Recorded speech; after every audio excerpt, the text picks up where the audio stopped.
Hi friends, ఇక మేమైతే అన్నం తింటున్నాం. చాలా రోజుల తర్వాత వీడియో అయితే పెడుతున్నాం ఫ్రెండ్స్.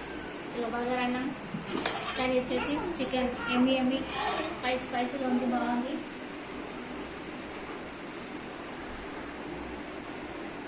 తిన్నారా ఫ్రెండ్స్? ఎలా ఉన్నారు? బాగున్నారా?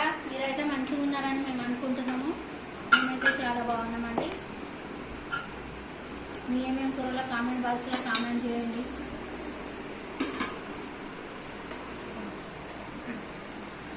చికెన్ కర్రీ అయితే చాలా స్పైసీగా ఉంది, బాగుంది. ఈ చికెన్ బగారా రైస్ ఎంతమందికి ఇష్టమో కామెంట్ చేయండి ప్లీజ్ అండి. మా ఛానల్ సబ్స్క్రైబ్ చేసుకోండి. చాలా రోజుల తర్వాత అయితే వీడియో పెడుతున్నామండి, అందరు చూడండి. ఓకేనా ఫ్రెండ్స్? బాయ్.